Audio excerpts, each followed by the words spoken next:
Hello दोस्तों, मैं Sandeep loyal आप सभी का लॉयल क्लासेस के इस ऑफिशियल यूट्यूब चैनल पे स्वागत करता हूं और उम्मीद करता हूं आप सब बहुत अच्छे होंगे और आप सबकी एग्जाम की तैयारी भी बढ़िया चल रही होगी। Exam specially UP police constable और एसआई का नोटिफिकेशन आ चुका है। जीएस का बड़ा इंपॉर्टेंट रोल रहने वाला है। लगातार हम लोग जीएस की क्लास कर रहे हैं और क्लास थर्ड है हमारी। चलिए क्लास को शुरू कर लेते हैं और सबसे पहला आज का हमारा क्वेश्चन है the Nalanda university was built in dash. Nalanda विश्वविद्यालय डैश में बनाया गया था। कहां पे नालंदा विश्वविद्यालय बनाया गया था? दिल्ली पुलिस के एग्जाम में क्वेश्चन पूछा जा चुका है कुरु, मत्स्य, वस्त्र और मगध में। देखिए कहां पर बनाया गया था, कैसे आप सब इस क्वेश्चन को समझेंगे, याद करेंगे। नालंदा विश्वविद्यालय है कहां पे, तो ये आपको पता होगा कि नालंदा विश्वविद्यालय जो है ये बिहार में स्थित है। अब मगध जो आप लोग पढ़ के आते हैं, मगध की राजधानी पढ़ के आते हैं राजगृह है ना, राजगृह या गिरिब्रज भी पढ़ के आते होंगे, गिरिब्रज। और मगध पे ही हम लोग अलग अलग जैसे हर्यक वंश के शासक पढ़ के आते हैं, है ना, शिशुनाग वंश के पढ़ के आते हैं, मौर्य वंश के शासक पढ़ के आते हैं। तो पाटलिपुत्र का नाम भी आप सबने सुना होगा राजधानी के रूप में, आधुनिक पटना के नाम से। तो ये कहाँ पे है भैया, ये बिहार में ही स्थित है। तो जो आपका नालंदा विश्वविद्यालय है ये कहाँ पे बनाया गया था? मगध में। थोड़ा अलग तरीके से इस क्वेश्चन को इस बार दिल्ली पुलिस के एग्जाम में पूछा गया था। नालंदा विश्वविद्यालय की स्थापना जो है सबसे पहले किसने करी थी? तो आंसर होगा गुप्त वंश का एक शासक हुआ कुमार गुप्त के द्वारा 5वीं शताब्दी में इस विश्वविद्यालय की स्थापना जो है वो की गई थी। ऐसा एक विश्वविद्यालय है विक्रमशिला विश्वविद्यालय। विक्रमशिला, अगर आप सबसे पूछा जाए विक्रमशिला की स्थापना किसने करी थी, तो पाल वंश का शासक आया धर्मपाल। धर्मपाल ने विक्रमशिला विश्वविद्यालय की स्थापना करी। किस वंश से था ये? तो ये पाल वंश का शासक था। पाल वंश की स्थापना जो है वो किसने करी थी? तो गोपाल। स्थापना जो है वो किसने करी थी भाई? तो गोपाल का नाम आप सब यहाँ से ध्यान रख सकते हैं। इस वंश का शासन जो है वो कहां पर रहा? तो वेस्ट बंगाल में, पश्चिम बंगाल में मुख्य रूप से दक्षिण भारत पाल वंश का शासन रहा। ठीक है, चलो आगे बढ़ाते हैं क्लास को, नेक्स्ट पे आ जाओ। इसके बाद फिर the voting age was reduced from 21st year to 18 year by the dash constitutional amendment act of 1988। 1988 के डैश संवैधानिक संशोधन अधिनियम के द्वारा मतदान की आयु जो है वो 21 वर्ष से घटाकर 18 वर्ष कर दी गई थी। ये पहले वोट डालने की जो उम्र थी वो 21 वर्ष थी, जो कि अब वोट डालने की उम्र कितनी कर दी गई? 18 वर्ष कर दी गई। ये एक्ट कौन सा था? 1988 का। लेकिन ये एक्ट पास कब होता है? तो 1989 में 61वां संविधान संशोधन होता है, 1989 में पास होता है। ये कौन सा एक्ट संशोधन हुआ? तो 61वां संविधान संशोधन हुआ, जिसमें वोटिंग की उम्र जो है वो घटाकर 21 वर्ष से कितनी कर दी गई दोस्तों? 18 वर्ष से कर दी गई। वोटिंग की एज जो है वो 21 वर्ष से घटाकर 18 वर्ष कर दी गई। 18 वर्ष वाले को वयस्क माना गया और वो अब इलेक्शन में पार्टिसिपेट कर सकता है। 1988 का अधिनियम और संशोधन होता है ये कब? 61वां 1989, दोनों ध्यान रख सकते हो, एक ही बात है। चलो आगे बढ़ाते हैं क्लास को। संविधान के संशोधन जो है ये बहुत इंपॉर्टेंट है भाई, इसको बहुत अच्छे से तैयार करिएगा। सेवा, SEWA, self employed women's association, full form है bank a cooperative bank in Gujarat was launched in India in dash. सेवा स्वरोजगार महिला संघ बैंक गुजरात में एक सहकारी बैंक भारत में डैश में लॉन्च किया गया है। तो भारत में लॉन्च किया गया था, कहां पे? गुजरात में। कब लॉन्च किया गया था? एला भट्ट जो है इसके फाउंडर के रूप में आप ध्यान रख सकते हो, 1972 में लेके आए थे, लेबर लॉयर के रूप में है वो। और 1974 1974 सही आंसर हो जाएगा। सेवा बैंक कब आया था? 1974 में। अच्छा चलो, एसबीआई की स्थापना कब होती है? एसबीआई की। आरबीआई की स्थापना कब होती है? रिजर्व बैंक ऑफ इंडिया की स्थापना कब हुई थी? एसबीआई जो है 1 जुलाई 1955। एसबीआई अपना स्थापना दिवस कब मनाता है? तो ये 1 जुलाई को मनाता है। आरबीआई की स्थापना कब हुई थी? जरा फटाफट से कमेंट करो भाई, बहुत आसान है और आप सबको पता भी होना चाहिए। हिल्टन यंग आयोग कह सकते हो, रॉयल कमीशन की सिफारिश पर रिजर्व बैंक ऑफ इंडिया की स्थापना की गई थी। चलिए 1935 में बता देता हूं, 1935 में इसकी स्थापना की गई थी। आप बताइएगा राष्ट्रीयकरण कब हुआ था आरबीआई का? चलो नेक्स्ट क्वेश्चन के ऊपर आते हैं। विच of the following lake is the longest in India? निम्नलिखित में से कौन सी झील भारत में सबसे लंबी है? वेबनाड, पंजिया, अनसुपा, वुल्लर झील। कौन सी झील जो है वो भारत में सबसे लंबी झील है? अगर ऐसा ही आप सबसे, जैसे एक ऑप्शन है वुल्लर झील, तो ये जो है फ्रेश वाटर लेक है, मीठे पानी की सबसे बड़ी झील आप कहेंगे। फ्रेश वाटर, मीठे पानी की जो है सबसे बड़ी झील कौन सी हो गई है? तो वुल्लर झील मीठे पानी की सबसे बड़ी झील हो गई है। अच्छा, सबसे बड़ी जो है लैगून झील कौन सी हो गई है? सबसे बड़ी लैगून झील कौन सी हो गई है? क्या आंसर करेंगे? चिल्का। चिल्का जो है वो उड़ीसा में स्थित है, सबसे बड़ी लैगून झील हो गई है। खारे पानी की सबसे बड़ी में आपसे पूछें, ये तटीय झील है। खारे पानी में सांभर का नाम भी ध्यान रखिएगा, अगर आप सबसे पूछे सांभर कहाँ पे है तो राजस्थान में स्थित हो गई है। सांभर कहाँ पे है दोस्तों, ये राजस्थान में है।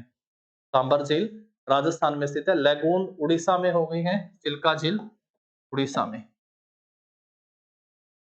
उड़ीसा में स्थित है चिल्का। और वुल्लर झील कहाँ पे है तो ये जम्मू एंड कश्मीर में स्थित हो गई है। भारत की सबसे लंबी झील अगर आप सबसे पूछेगा तो वेबनाड हो गई है, वेबनाड झील। ये कहाँ पे है तो ये आंसर होगा, ये केरल में स्थित है। वेबनाड झील कहाँ पे स्थित है दोस्तों, ये केरल में स्थित हो गई है वेबनाड। मीठे पानी की पूछेगा फ्रेश वाटर की तो वुल्लर झील कहाँ पे स्थित है, ये जम्मू कश्मीर में स्थित हो गई है। और सबसे बड़ी खारे पानी की झील अगर आप सबसे पूछता है लैगून तटीय झील कौन सी हो गई है, चिल्का कहाँ पे स्थित है, उड़ीसा में स्थित हो गई है, उड़ीसा में। यहाँ से भी एक पॉइंट आता है, आप सब मुझे बताइएगा कि पूर्वोत्तर भारत की मीठे पानी की सबसे बड़ी झील कौन सी है। पूर्वोत्तर भारत मीठे पानी की सबसे बड़ी झील जो है ये कौन सी है, कमेंट करना। पूर्वोत्तर भारत की मीठे पानी की सबसे बड़ी झील कौन सी है। तो प्रैक्टिस से आते हो, चीजें अच्छे से आती हो तो आप सबको भी थोड़ा यहाँ पे काम करना होगा, मेहनत करनी होगी, अच्छी खासी वैकेंसीज हैं तो बताना है पूर्वोत्तर भारत की मीठे पानी की सबसे बड़ी झील कौन सी है। इसमें एक झील की खास बात और बता दो, इसमें दुनिया का पहला और सबसे बड़ा तैरता हुआ जो है एक राष्ट्रीय उद्यान भी है, किबुल लामजाओ राष्ट्रीय उद्यान भी है, किबुल लामजाओ राष्ट्रीय उद्यान भी है। तो भी बताइएगा कहाँ पे है, दोनों ही बहुत इंपॉर्टेंट है, इकलौता तैरता हुआ राष्ट्रीय उद्यान है। नेक्स्ट देखो, Who wrote the story of my experiment with truth? The story of my experiments with the truth जो है ये किसने लिखी है, गोपाल कृष्ण गोखले, जवाहरलाल नेहरू, मोहनदास करमचंद गांधी और बाल गंगाधर तिलक। बाल गंगाधर तिलक की जो एक पुस्तक आती है भैया, और कुछ अगर क्या बोलते हैं समाचार पत्र के प्रकाशन से भी इनका नाम जुड़ा है तो वो भी एक ध्यान रख लीजिएगा। अगर आप सबसे पूछे कि केसरी का संपादन किसने करा था तो आंसर क्या करिएगा, बाल गंगाधर तिलक ने। किस भाषा में करा था तो आंसर क्या होगा, मराठी में करा था। और द मराठा का भी किसने करा था तो बाल गंगाधर तिलक ने। ये किस में करा था तो ये इंग्लिश में करा था, ये इंग्लिश में। मोहनदास करमचंद गांधी की यानी महात्मा गांधी की बुक है, स्टोरी है एक्सपेरिमेंट विद ट्रुथ। इसके साथ साथ हिंद स्वराज भी जो है ये भी इनसे बहुत बार पेपर में पूछी जाती है, हिंद स्वराज। महात्मा गांधी के राजनीतिक गुरु का नाम क्या था, गोपाल कृष्ण गोखले। और गोपाल कृष्ण गोखले ने महात्मा गांधी जी से कहा था अगर भारत को जानना है तो जाओ पहले भारत को घूमो, पूरे नेशन को घूमो। तो गोपाल कृष्ण गोखले के एक आप देख सकते हैं द नेशन, केवल नेशन नाम से अगर पूछे तो किसकी रचना है ये नेशन, ये गोपाल कृष्ण गोखले की है। जवाहरलाल नेहरू से पेपर में क्वेश्चन पूछा जाता है discovery of India, discovery of India के लेखक कौन है तो जवाहरलाल नेहरू जो हैं इन्होंने डिस्कवरी ऑफ इंडिया की रचना करी है। आपके सिलेबस में मेंशन है बुक्स एंड ऑथर, पुस्तकें एवं उनके लेखक, बुक्स एंड ऑथर्स, ये बहुत जरूरी है भैया ऑथर्स, और पेपर में पूछा जाता है तो आप इसको अच्छे से तैयार करिएगा। बुक्स एंड ऑथर 100% एक क्वेश्चन आप सबका यहाँ से आना ही है बुक्स एंड ऑथर से। एक्सपेरिमेंट विद ट्रुथ पुस्तक किसकी हो गई है तो महात्मा गांधी की पुस्तक है। हिंद स्वराज में महात्मा गांधी की। केसरी का संपादन मराठी में किसने करा था, बाल गंगाधर तिलक ने। और द मराठा का संपादन भी बाल गंगाधर तिलक ने अंग्रेजी में करा था। जवाहरलाल नेहरू की पुस्तक हो गई है डिस्कवरी ऑफ इंडिया, जबकि नेशन पुस्तक जो है ये गोपाल कृष्ण गोखले की है। नेक्स्ट देखो, who was the sultan of Delhi sultanate when the Bahmani kingdom was established in south India. दक्षिण भारत में बहमनी साम्राज्य की स्थापना के समय दिल्ली का सुल्तान कौन था, दिल्ली का सुल्तान कौन था। और मैंने हमेशा कहा है कि भैया दिल्ली सल्तनत पढ़ना है, जीके को पढ़ना है, बहुत तसल्ली से पढ़ के आना है। और यहाँ पे आप सबसे पूछा हुआ है बहमनी साम्राज्य। बहमनी साम्राज्य की जो स्थापना है ये कब होती है, 1347 में होती है। कौन करता है, अलाउद्दीन बहमन शाह के नाम से राजा बनता है हसन गंगू। हसन गंगू जो है इसकी स्थापना करता है 1347 में। अब आप सबको पता लगाना है कि उस समय शासन किस वंश का था, गुलाम वंश। जी से मतलब क्या हुआ, गुलाम वंश। कब से कब तक शासन रहता है तो 1206 से लेके 1290 तक शासन रहता है। खिलजी वंश का शासन कब से कब तक रहता है तो 1290 से लेके जो है 1320 तक खिलजी वंश का शासन रहता है। तुगलक वंश का शासन कब से कब तक रहा तो 1320 से लेके जो है वो 1398 तक तुगलक वंश का शासन रहा। जबकि सैयद यहाँ पे तैमूर का हमला होता है। तैमूर ने भारत पर हमला कब करा था 1398 में, और लगभग किस वंश का शासन समाप्त हो गया था तैमूर के हमले के समय तो यहाँ तुगलक वंश का शासन तैमूरी का इसका ही सेनापति खिजर खान सैयद वंश की स्थापना करता है 1414 में। 1414 से 51 तक शासन रहता है, जबकि लोधी वंश का शासन 1451 से लेकर 1526 तक रहता है। अब ये 1347 जो है आप सबको पता है कि तुगलक वंश के समय की बात है। किसकी बात है? ये तुगलक वंश के समय की बात हो गई है। तुगलक वंश का शासन जो है इस समय था। तो आप सबसे यहाँ पे बताना है अलाउद्दीन खिलजी, ये गलत हो जाएगा। अलाउद्दीन खिलजी का शासन कब से कब तक रहा? ये खिलजी वंश का शासक था।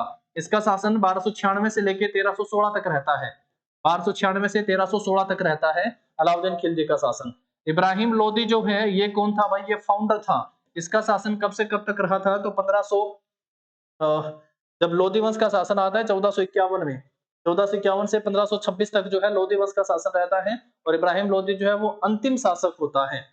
इब्राहिम लोदी अंतिम शासक होता है 1526, ध्यान रखोगे। शमशुद्दीन इल्तुतमिश, जो इल्तुतमिश है, इल्तुतमिश तो आप सब जानते हैं, ये गुलाम वंश, इलबरी और मामलुक वंश का शासक हुआ।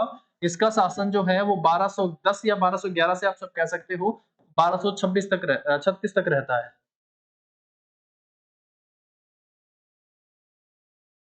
ठीक है। और अब बचा है आपका मोहम्मद बिन तुगलक। मोहम्मद बिन तुगलक जो है गुलाम, इसका तुगलक वंश का संस्थापक कौन होता है? तो आंसर क्या करिएगा? तुगलक वंश का संस्थापक होता है गयासुद्दीन तुगलक। तो 1320 से लेके 1325 तक शासन करता है। 1325 से लेके 1351 तक इसका शासन रहता है। 1325 से लेके 1351 तक। 1351 से लेके 1388 तक का फिरोज शाह तुगलक का शासन आता है। किसका शासन आता है भाई? फिरोज शाह तुगलक।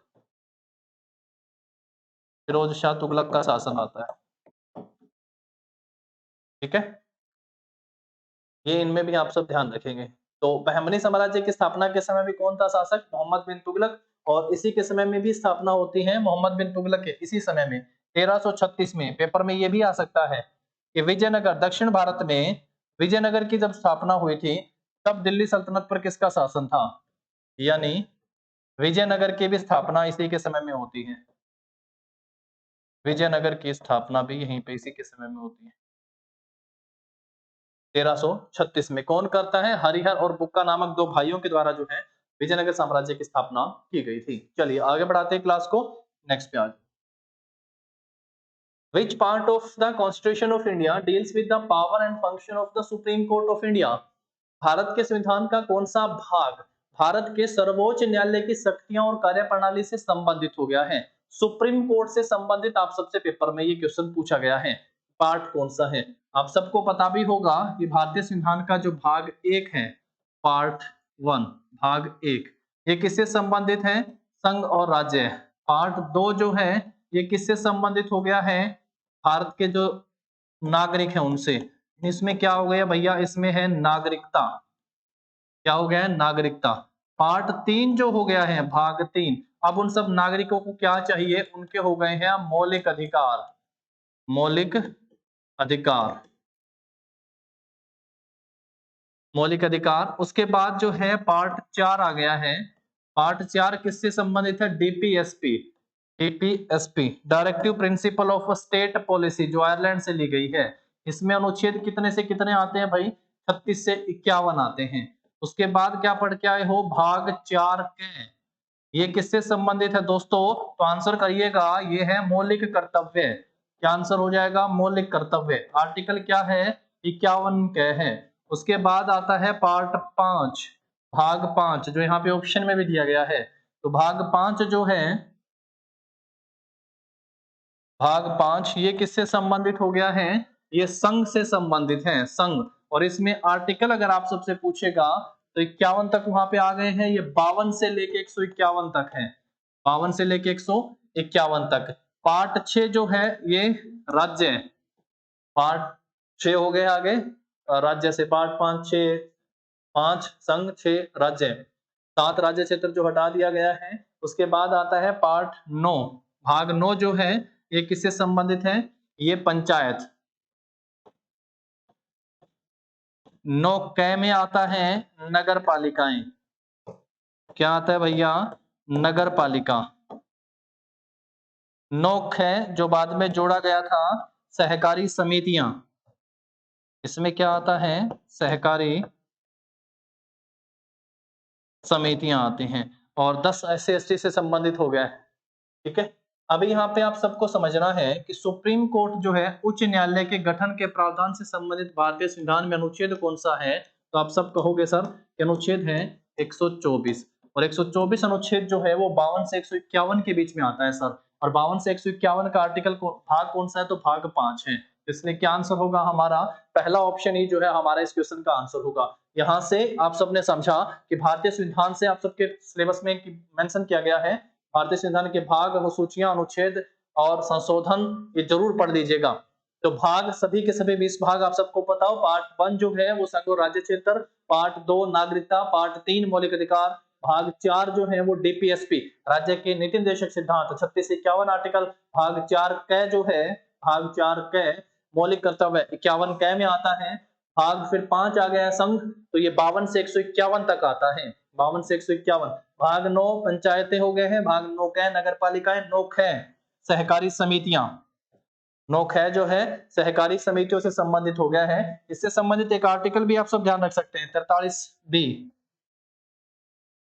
43B में भी ध्यान रखेंगे। ठीक है। सहकारी समितियां ये अलग से बाद में जोड़ी गई, इनसे भी आप सब ध्यान रखिएगा। चलो आगे बढ़ाते हैं क्लास को। वो यहाँ पे आप सब कर सकते हैं 51 का आ गया ना, 36 से 51 डीपीएसपी में। नेक्स्ट देखो इसके बाद question, in the central budget 2023-24 the term Amrit Peedhi refers to, केंद्रीय बजट 2023-24 में अमृत पीढ़ी शब्द का जिक्र है यूथ पावर के लिए, सीनियर सिटीजन के लिए, सुपर सीनियर सिटीजन और children as the future of India.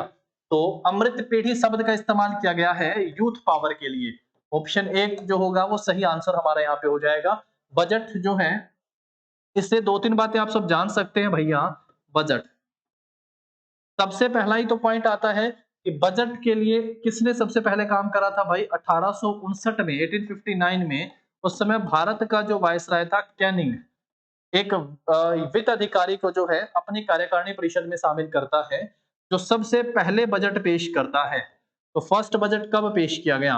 उसके बाद जो है केंद्र सरकार का बजट का अनुच्छेद क्या है, राज्य सरकार का बजट का अनुच्छेद क्या है। तो कुछ एक बातें हैं जो आप सबको जानना आवश्यक है, ये थोड़े इंट्रोडक्शन के रूप में भी ध्यान रखिएगा। पहली बार बजट जो है वो 7 अप्रैल 1860 को पेश किया गया था भारत में। 1860 के कौन पेश करता है? तो जेम्स विल्सन के द्वारा इसे पेश किया गया था।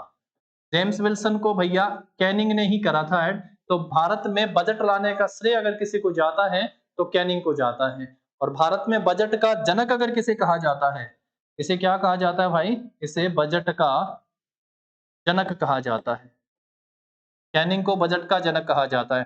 केंद्र सरकार बजट के लिए आर्टिकल जो है वो 112 के तहत, निर्मला सीतारमन जो है वो अनुच्छेद 112 के तहत बजट पेश करती हैं, जबकि राज्य सरकारें जो हैं अपना बजट पेश करती हैं अनुच्छेद 202 के तहत।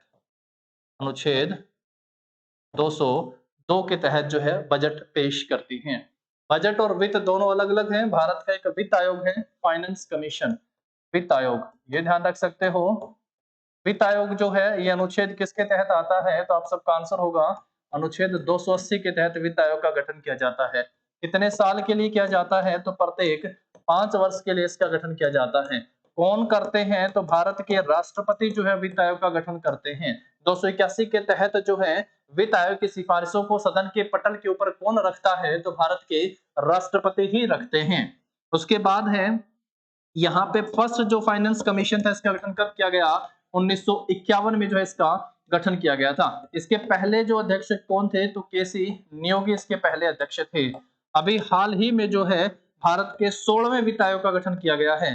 16वां वित्त आयोग इसका गठन किया गया है, 16वां वित्त आयोग।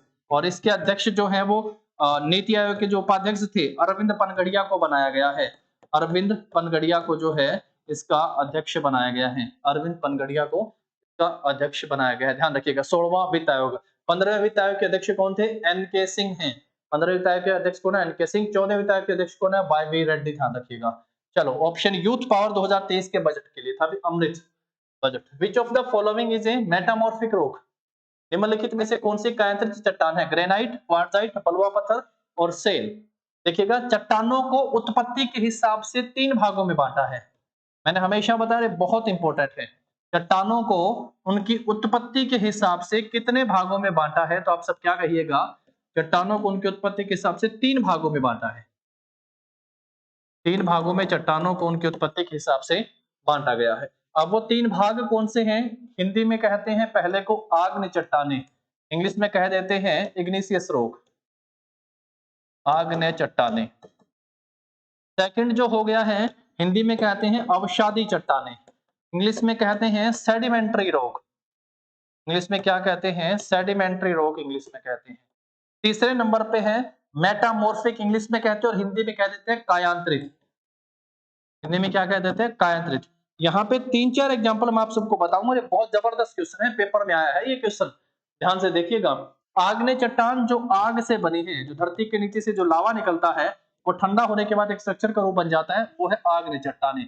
उसका एक एग्जांपल है ग्रेनाइट, ये ध्यान रखना है।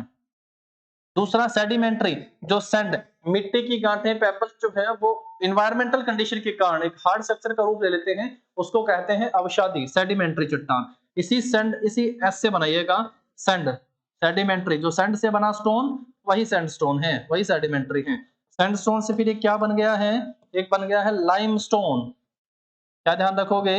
लाइमस्टोन जो है वो भी क्या हो गया आपका? सेडिमेंट्री हो गया है। उसके बाद है शेल, जो है ये भी क्या है? एक आपका सेडिमेंट्री हो गया है। ठीक है, अब है था कायांतरित। ये जो दो थे आग्नेय और अवसादी, इन दोनों का इन्वायरमेंटल कंडीशन के कारण रंग, रूप, शेप, साइज चेंज हो गया और मतलब कि उनकी काया ही पलट गई है, और वही क्या कहलाया? वही कहलाया कायांतरित चट्टानें, इसकी काया ही बदल गई। इंग्लिश में कहते हैं मेटामॉर्फिक, मेटामॉर्फिक से एम से मेटामॉर्फिक और एम से ही मार्बल, और मार्बल आप कई बार हिंदी में लिखा हो संगमरमर, ध्यान रखिएगा। और एक हो गया है आपका क्वार्टजाइट, क्वार्टजाइट, ध्यान रखिए। तो सही आंसर क्या हो गया? कायांतरित पूछा हुआ है तो ऑप्शन जो होगा बी। ग्रेनाइट कौन सा है? इग्निशियस हो गया है। बलुआ पत्थर और सेल क्या हो गए हैं? ये आपके सेडिमेंट्री यानी अवसादी चट्टानों के एग्जांपल हो गए हैं। ठीक है, ग्रेनाइट आप सब जरूर ध्यान रखिएगा, ये आपको लगभग ऑप्शन में मिलता है, बहुत बार तो पूछता भी है सीधा सीधा कि बताइए ग्रेनाइट किस प्रकार का पत्थर है, तो आप सब क्या कहेंगे? ये आग्नेय चट्टान है। नेक्स्ट देखो, Chhath Puja is dedicated to which of the following gods? Chhath Puja निम्नलिखित में से किस भगवान को समर्पित है? छठ पूजा है, एक है फेमस दुर्गा पूजा, दुर्गा पूजा जो है ये भी बहुत फेमस है। दुर्गा पूजा कहाँ की फेमस है भाई? कलकत्ता की दुर्गा पूजा, और इसको यूनेस्को की इंटेंजिबल लिस्ट में शामिल किया गया है। यूनेस्को इंटेंजिबल, मानवता की अमूर्त विरासत सूची में भी इसको शामिल किया गया है, ये ध्यान रखना है। छठ पूजा जो है ये कहाँ पे होती है भाई? बिहार में।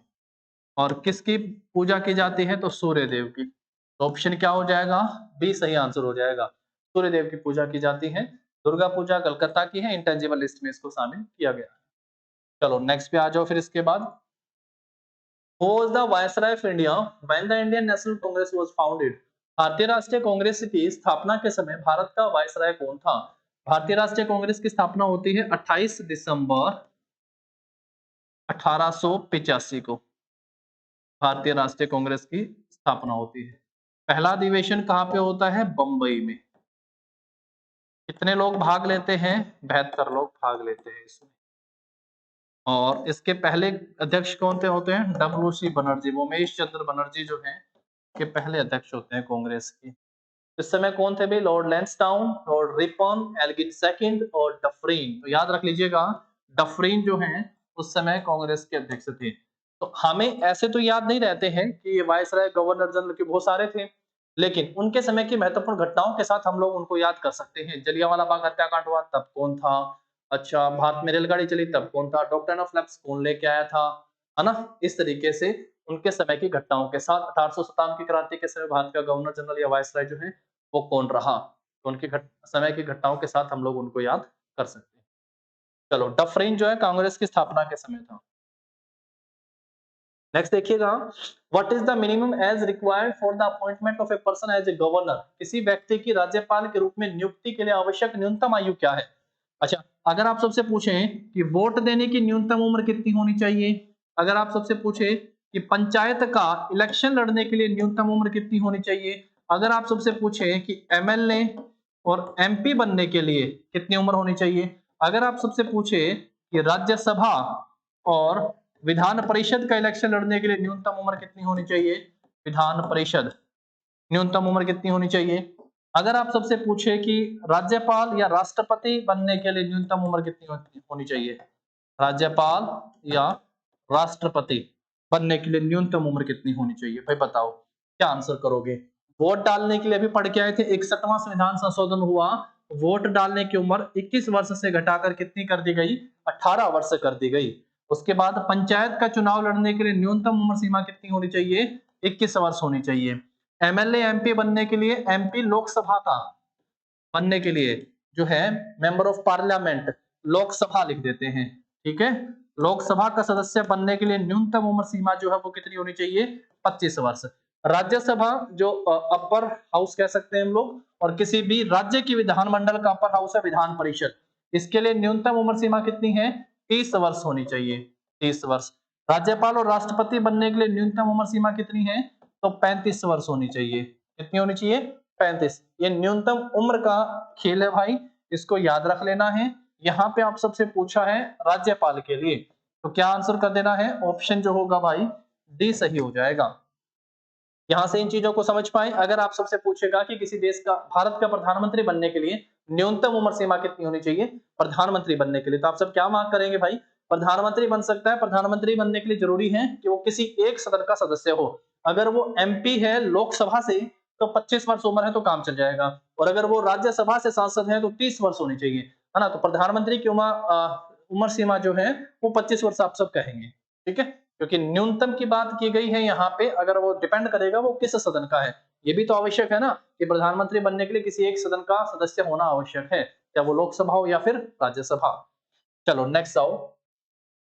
Goods and service tax act commence from dash, वस्तु एवं सेवा कर अधिनियम जो है वो कब शुरू हुआ, 1 जुलाई 2017, 1 जुलाई, 1 अप्रैल 2018, 1 जुलाई 2016 और 1 अप्रैल 2016। 1 जुलाई 2017 को जो है वस्तु एवं सेवा कर यानी जीएसटी लागू होता है, जीएसटी 1 जुलाई 2017। जीएसटी विधेयक को पास करने वाला पहला राज्य कौन सा था, जीएसटी विधेयक को पास करने वाला पहला राज्य असम। जीएसटी को लागू करने वाला दुनिया का पहला देश कौन सा था, कमेंट करके बताओ। आपके लिए ऑप्शन है फ्रांस, दूसरा ऑप्शन आप सब, मतलब अगर फ्रांस नहीं है तो क्या आंसर होगा, जरा कमेंट करो और बताओ। जीएसटी के लिए भारतीय संविधान में कौन सा संशोधन हुआ था, तो 101वां संशोधन हुआ था क्या, जरा बताओ।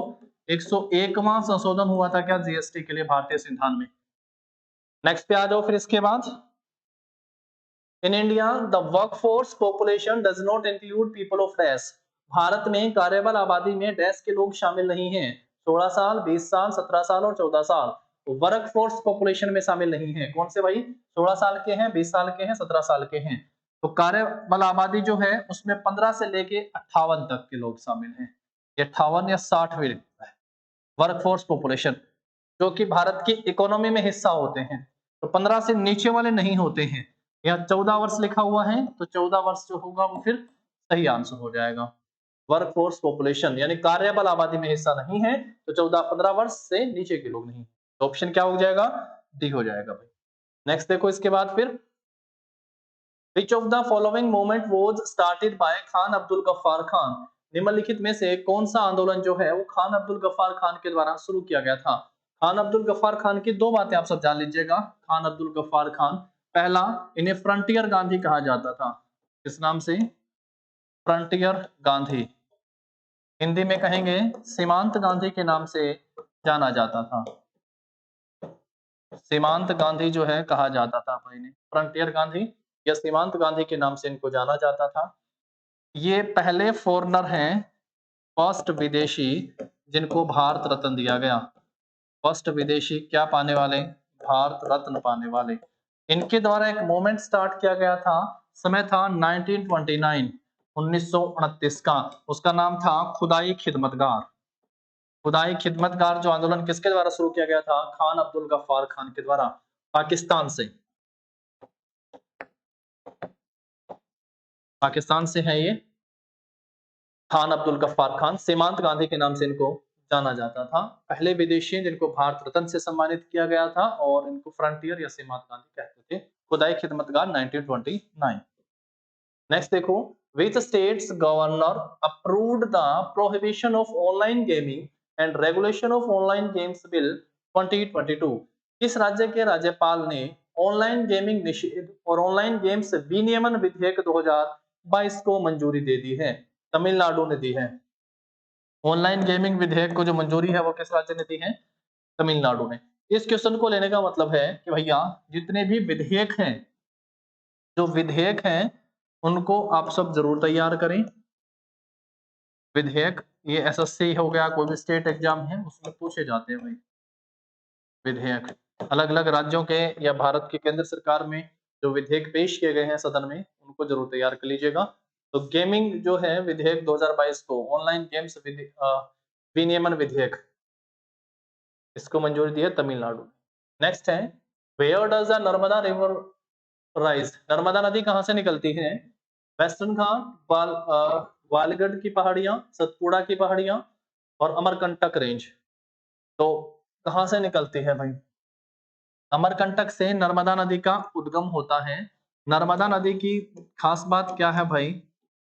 नर्मदा नदी जो है पश्चिम की ओर बहने वाली सबसे बड़ी नदी है। पश्चिम की ओर बहने वाली सबसे बड़ी नदी,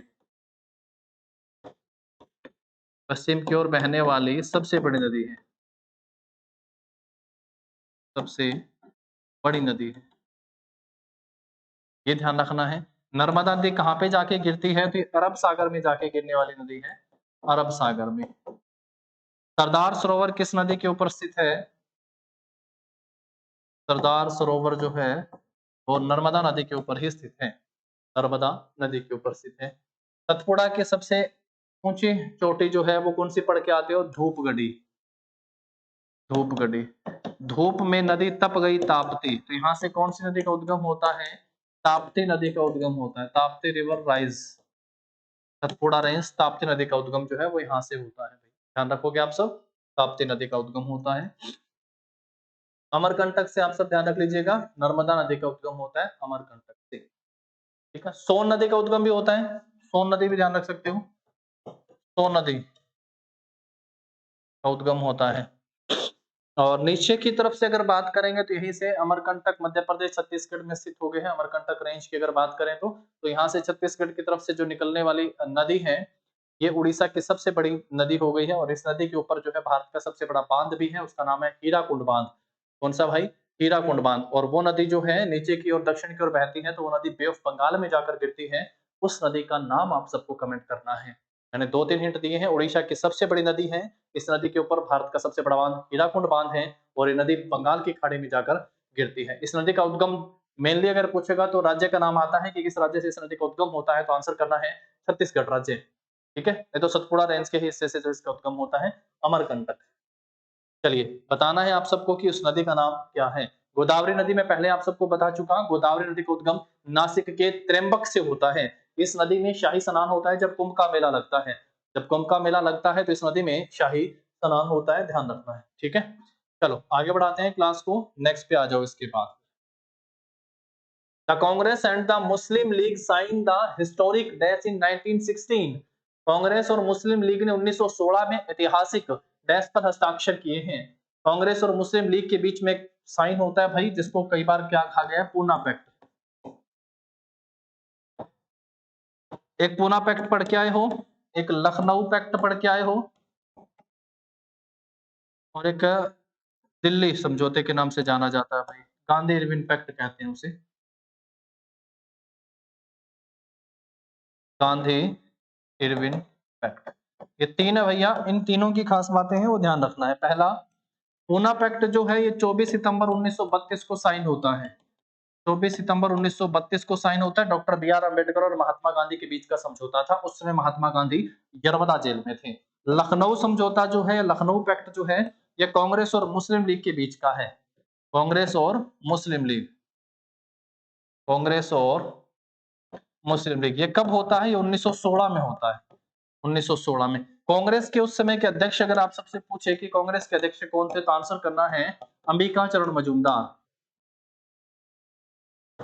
अंबिका चरण मजूमदार जो हैं उस समय कांग्रेस के अध्यक्ष थे। गांधी इरविन पैक्ट जो है ये 5 मार्च 1931 को साइन होता है। महात्मा गांधी और उस समय के भारत के वायसराय इरविन के बीच का एक समझौता था। महात्मा गांधी फिर इसके बाद सविनय अवज्ञा आंदोलन को पोस्टपोन करते हैं और कांग्रेस के प्रतिनिधि के रूप में दूसरे गोलमेज सम्मेलन में भाग लेने के लिए लंदन चले जाते हैं, सेकंड राउंड टेबल कॉन्फ्रेंस में। तो भैया सही आंसर आप सबको मिला, लखनऊ पैक्ट जो है वो सही आंसर होगा। 1916 में कांग्रेस और मुस्लिम लीग के बीच एक समझौता हो जाता है। 1916 में एक बात और खास थी, 1907 में जब कांग्रेस गरम दल और नरम दल में विभाजित हो गई थी, स्वदेशी आंदोलन को चलाने के तरीके को लेकर जो विवाद हुआ था उसको, तो 1916 में वापस से नरम दल और गरम दल एक हो जाते हैं 1916 में, वो भी ध्यान रख सकते हैं। चलो नेक्स्ट देखो, which article of the Indian Constitution is related with the promotion of cooperative societies? भारतीय संविधान का कौन सा अनुच्छेद जो है वो सहकारी समितियों को बढ़ावा देने से संबंधित है? आर्टिकल 31 बी, 39 ए, 43 बी और 51 ए। तो 43 बी जो है वो कोऑपरेटिव सोसाइटीज या कोऑपरेटिव सहकारी समितियों को जो है बढ़ावा देने से संबंधित है। मैंने आप सबसे भाग भी बताया था, भाग 9 में बताया था पंचायतें, नौकै में नगर पालिका, नौकै में जो है वो सहकारी समितियां हैं। भाग 9 है सहकारी समितियां, ये कुछ बाद में ऐड किए गए थे भारतीय संविधान के भाग और आर्टिकल कह सकते हो, अलग अलग पॉइंट। ठीक है दोस्तों, चलो कौन सा अनुच्छेद सहकारी समितियों को बढ़ावा देने से संबंधित है? तो आर्टिकल 43 बी हो जाएगा। महाराष्ट्र में पाई जाने वाली काली कपास की जो मिट्टी है उसका दूसरा नाम क्या है? What is the other name of black cotton soil found in Maharashtra? ये महाराष्ट्र में दक्कन का जो क्षेत्र है यहाँ पे पाई जाने वाली मिट्टी है दक्कन का क्षेत्र, और दक्कन क्षेत्र जो है वो काली मिट्टी का बाहुल्य क्षेत्र ही है। महाराष्ट्र, गुजरात, सबसे ज्यादा जो है इस मिट्टी में क्या होता है भाई? कपास होती है। कपास का उत्पादन इसमें सबसे ज्यादा होता है और इस मिट्टी को किस नाम से भी जाना जाता है? तो इस मिट्टी को रेगूर मिट्टी के नाम से भी जाना जाता है। तो क्या कहते हैं इसको? रेगूर मिट्टी भी कहते हैं। एक खास बात इसमें थोड़ी चिकनी प्रवृत्ति भी है। तो चिकनी मिट्टी से एक पेपर में क्वेश्चन आता है कि सबसे ज्यादा पानी एब्जॉर्ब कौन सी मिट्टी करती है? तो सबसे ज्यादा पानी एब्जॉर्ब जो है वो चिकनी मिट्टी जो है वो सबसे ज्यादा पानी एब्जॉर्ब करती है।